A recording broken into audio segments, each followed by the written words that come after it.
My name is Kara DiCamillo. We are in Newport, Rhode Island, beautiful city by the sea. We have a public relations, communications, web design business. We focus on helping green companies.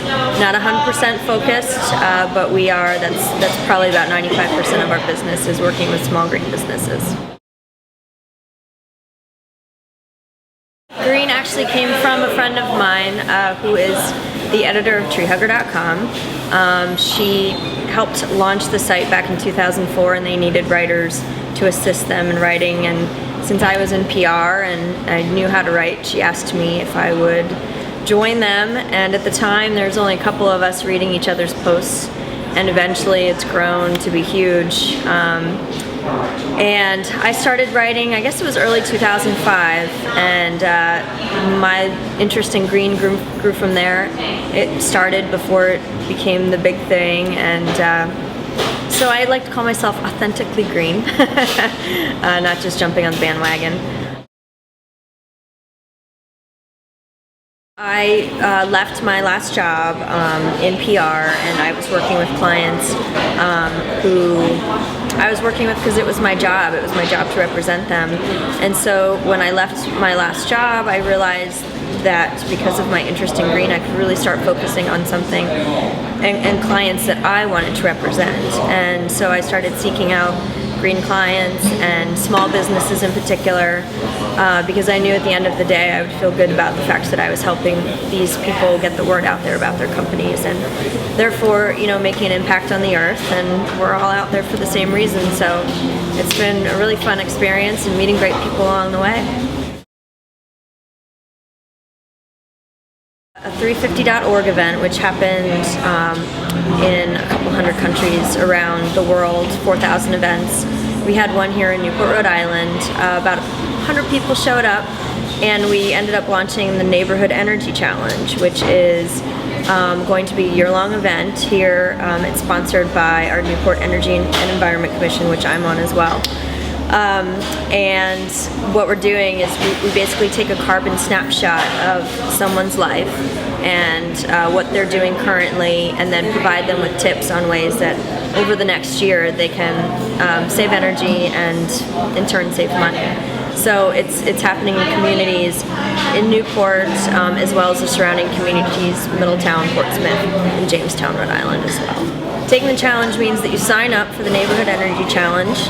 You fill out all the online information about your energy usage over the past year just by looking at your past bills, and you can get that online. All the companies provide it now. And so each month over the next year, you are going to be recording your energy usage for each month. So taking the challenge means that you are challenging yourself to cut down on your energy usage and your carbon footprint. One of the difficulties that we have in Newport and Rhode Island in general is that we are, the East Coast in general really, we're really behind the rest of the country. So it's about becoming aware of what's going on. We're very close to the water here. The water's right over there, and it means that there's going to be rising seas, and all of this where we are right now is going to be underwater eventually in 50 years. So being so close to the water, it's very, very important for our community to start looking at their carbon footprint in ways that they can reduce it. As our waters begin to warm, that means that the glaciers are starting to melt, and that means that it's rising sea levels. So, for here in downtown Newport, we're so close to the water, and the water is a big part of our industry here.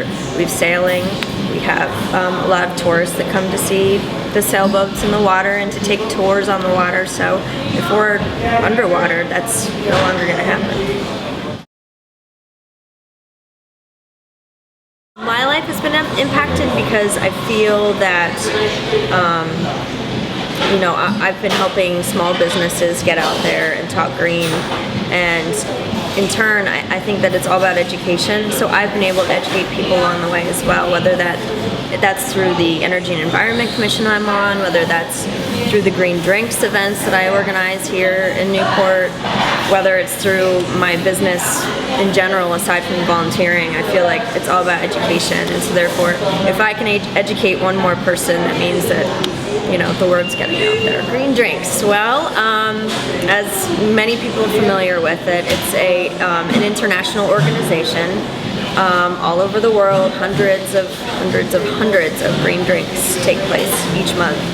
And I went to the one in Providence a couple times, and I was so inspired that I decided to start one here in Newport. And our first event, we actually had about 50 people that came, and it was really inspiring, and it was such a great vibe, and I think that people really enjoyed it.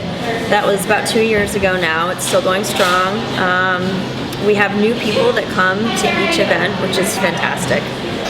So it means that people are interested, and they want to learn. They want to learn how they can better impact our city. We donate to Green Up, which is People's Power and Light. We donate money, a percentage off of our electric bill, and so a percentage goes to researching wind turbines in the area or alternative energy use. So we contribute to that. We also use all organic cleaning products. We recycle as much as possible. I think our recycling guys love us because we recycle so much, everything possible. We shut down on the phantom power at night. We all use power strips, so at the end of the day the power strip shuts off so that no computers are running or even plugged in. It didn't cost us really anything. I mean, the donation to Green Start is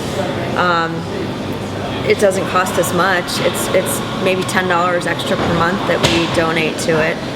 The greening product or the cleaning products, I mean, they don't cost any more than regular products, and it's a simple solution. And recycling, that doesn't cost anything either. So really, it hasn't cost us a lot. The impact is huge, and if people, you know, took the same steps that we were doing, or that we are doing, then, I mean, the impact for everybody would be so big.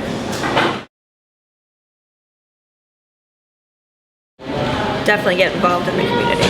I think it's really important to get to know your city or your town or wherever that you live, and to get to know the people that volunteer there as well, because, you know, you have more in common with people than you think you do. And the more that you start learning about the city and the issues that might come up, the more, you know, that you'll start volunteering even more and wanting to get involved.